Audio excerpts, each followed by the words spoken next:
ये बजट समाज के हर वर्ग को शक्ति देने वाला बजट है।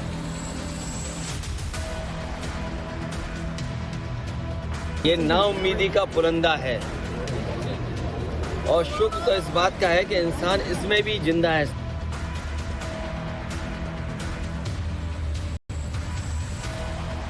I don't see any light.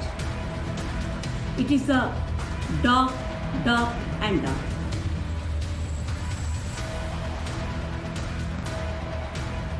Middle class को कहीं किसी तरह से गवर्नमेंट को ऐसी कोई छूट नहीं मिल रही है। यहाँ मिडिल क्लास हो खुश हो, बाकी सारी लोगों को दिया जा रहा है।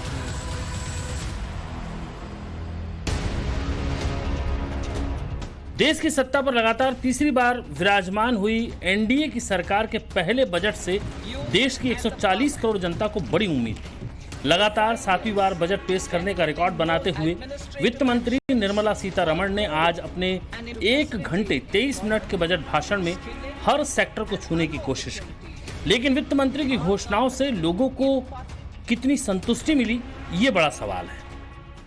इंडिया का बजट बहुत ही निराशाजनक बजट रहा। बहुत उम्मीद से मैं सारा दिन घर पे था कि इन्हें बहुत कुछ मेरे लिए बहुत अच्छा होगा और मेरे और व्यापारियों के लिए अच्छा होगा। बहुत बड़ी निराशा हाथ लगी है। काम धंधा है नहीं, व्यापार पूरा ठप है, खर्चे इतने बढ़ गए हैं, मेंटेन करना बड़ा मुश्किल हो रहा है, मार्जिन कम हो गया है।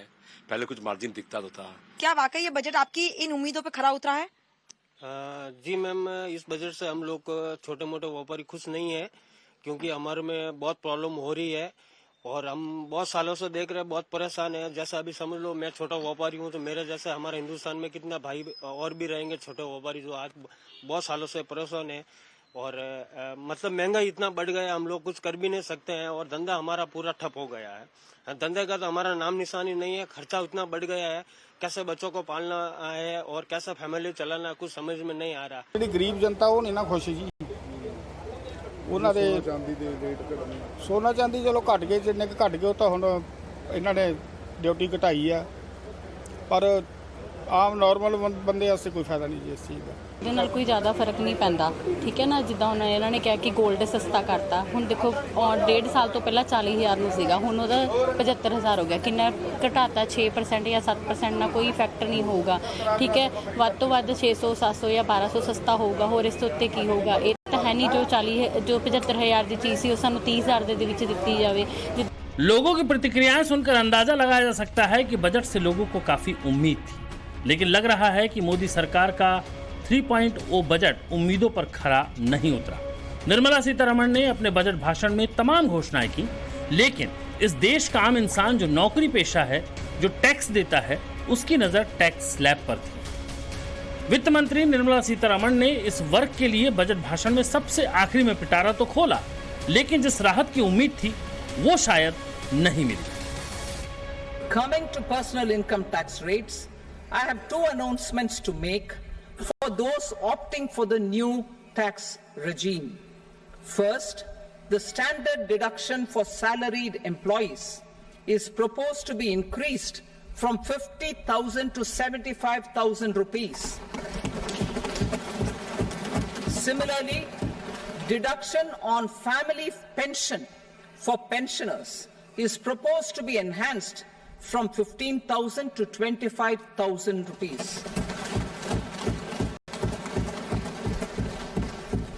This will provide relief to about 4 crore salaried individuals and pensioners. Budget में नई टैक्स रिजीम चुनने वालों के लिए अब स्टैंडर्ड डिडक्शन की लिमिट को 50,000 से बढ़ाकर 75,000 कर दिया गया, यानी 7,75,000 तक का इनकम टैक्स फ्री हो गया और टैक्स पेयर को 17,500 रुपए का फायदा हुआ। इस फायदे को आम आदमी के हिसाब से समझा जाए तो जिसकी आमदनी 3 लाख है उसे कोई फायदा नहीं हुआ। वो पहले भी कोई टैक्स नहीं देता था और अभी भी कोई टैक्स नहीं देगा। जिसकी आमदनी 7 लाख है वो पहले 25,000 टैक्स देता था और अब वो 20,000 टैक्स देगा, जिस पर उसे फायदा होगा 5,000 का। जिसकी आमदनी 10 लाख है वो पहले 60,000 टैक्स देता था, अब 50,000 टैक्स देगा और उसे फायदा होगा 10,000 रुपए का। जिसकी आमदनी 12 लाख थी वो 90,000 पहले टैक्स देता था, अब 80,000 टैक्स देगा और उसे फायदा होगा 10,000 रुपए का। वहीं 15 लाख की आमदनी वाले को पहले 1.5 लाख रुपए टैक्स देने पड़ते थे, अब वो 1,40,000 रुपए टैक्स देगा और उसे फायदा होगा 10,000 रुपए का।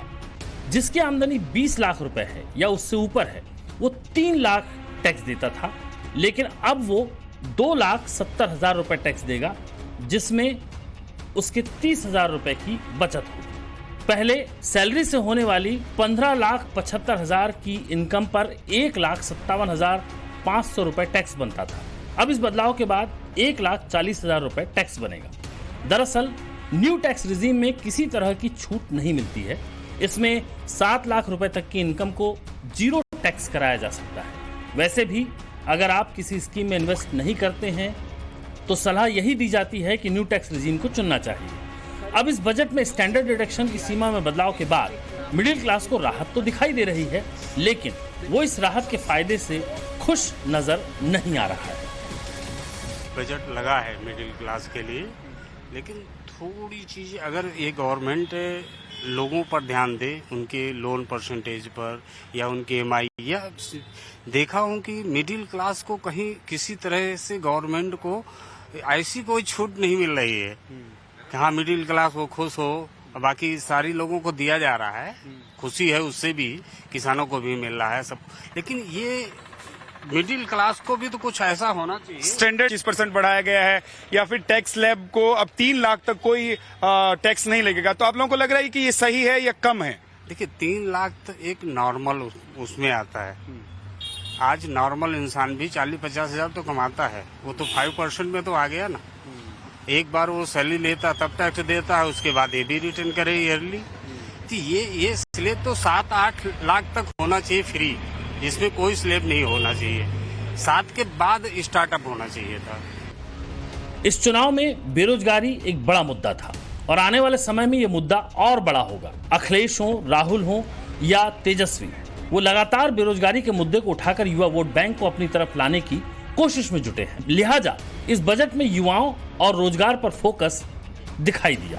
वित्त मंत्री ने बड़ी सौगात देते हुए मुद्रा लोन की रकम को 20 लाख कर दिया।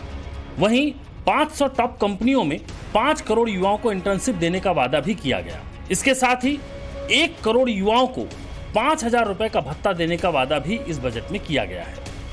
वहीं बजट में किसानों के लिए भी बड़ा ऐलान किया गया। 5 राज्यों में नए किसान क्रेडिट कार्ड देने के प्रावधान के साथ साथ 6 करोड़ किसानों की जानकारी को लैंड रजिस्ट्री पर लाने का ऐलान भी किया गया है। लेकिन विपक्ष ने इस बजट को दिशाहीन और नाउम्मीदी से भरा बजट बोलते हुए सिरे से खारिज कर दिया है। ये नाउम्मीदी का पुलंदा है और शुक्र तो इस बात का है कि इंसान इसमें भी जिंदा है इस समय। जो सवाल पहले थे, महंगाई, बेरोजगारी और जो सपने दिखाए गए थे बड़े बड़े, This budget is totally directionless, anti-people, no vision, only the political mission is there. I don't see any light. It is a dark, dark and dark. प्रत्यक्ष तौर पर बजट में बंगाल और यूपी को भले तवज्जो नहीं मिली, लेकिन गठबंधन की सरकार के इस बजट में बिहार और आंध्र प्रदेश पर खासा फोकस दिखा। बिहार को रोड, इंफ्रास्ट्रक्चर और पावर के लिए 41,000 करोड़, तो वहीं आंध्र प्रदेश को 15,000 करोड़ रुपए का अतिरिक्त फंड दिया गया। आज यह बात फिर साबित हो गई कि मोदी जी के दिल में बिहार बसता है और बिहार के दिल में मोदी जी बसते हैं। चाहे वो 3 एक्सप्रेसवे देने की बात हो, चाहे बक्सर गंगा नदी पर 2600 करोड़ का पुल बनाने की बात हो। बाढ़ को रोकने के लिए जिस तरीके से उन्होंने एक नदी, कोसी नदी, जिसको एक तरीके से बिहार के शोक के रूप में जाना जाता है, जिसकी सप्त धाराएं हैं जो पूरे बिहार को तहस नहस करती थी, उसके बाढ़ के पानी को रोक करके आशीर्वाद में बदलने का काम बिहार के यशस्वी नेता और बिहार भाजपा का नेतृत्व और यहाँ के जो लोग हैं, खास करके जो बिहार का प्रत्येक व्यक्ति जो है वो नरेंद्र मोदी जी के नेतृत्व में करेगा। वर्षों से ये मांग चली आ रही है, उसके विकास के लिए पहल बिहार से किया गया, उसको माने प्रधानमंत्री मोदी जी। तो बिहार और मोदी जी का सामंजस्य बहुत ही बढ़िया दिख रहा है। बजट में निर्मला सीतारमण ने महिलाओं से जुड़ी स्कीम के लिए 3 लाख करोड़ और प्रधानमंत्री आवास योजना में 3 करोड़ अतिरिक्त घर बनाने का भी ऐलान किया। बजट में कई चीजें सस्ती भी हुई, खासकर सोना, चांदी, प्लेटिनम और मोबाइल फोन। इसके अलावा घरेलू मैन्युफैक्चरिंग को बढ़ावा देने के लिए कस्टम ड्यूटी में भी बदलाव किया गया।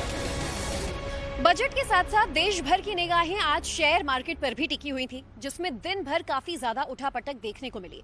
शेयर मार्केट में ये उछाल या फिर शेयर मार्केट में ये तनाव बजट में हो रहे घोषणाओं की वजह से देखने को मिला। बजट में ऐसी कोई घोषणाएं या वो मैजिक एलिमेंट नहीं था जिसकी वजह से शेयर बाजार को उछाल मिल पाता। जैसे लॉन्ग टर्म कैपिटल गेन 10% से बढ़ाकर 12.5% कर दिया गया।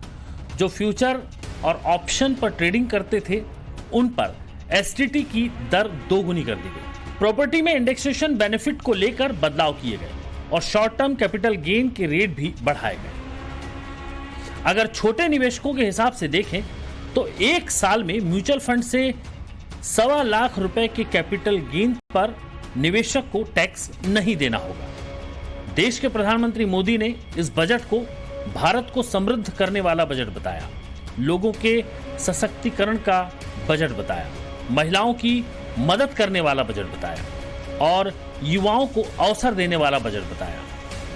मोदी ने कहा कि यह बजट समाज को शक्ति देने वाला बजट है, समृद्धि की ओर ले जाने वाला बजट है और मिडिल क्लास को मजबूती देने वाला बजट है।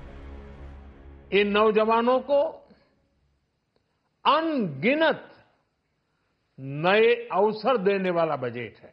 रोजगार और स्वरोजगार के अभूतपूर्व अवसर बढ़, ये हमारी सरकार की पहचान रही है। आज का बजट इसे और सुदृढ़ करता है। देश और दुनिया ने पीएलआई स्कीम की सफलता देखी है। अब इस बजट में सरकार ने एम्प्लॉयमेंट लिंक्ड इंसेंटिव स्कीम की घोषणा की है। इससे देश में करोड़ों करोड़ों नए रोजगार बनेंगे। इस योजना के तहत जीवन में पहली नौकरी पाने वाले युवा की पहली तनख्वाह हमारी सरकार देगी। ये मिडिल क्लास को नई ताकत देने वाला बजट है।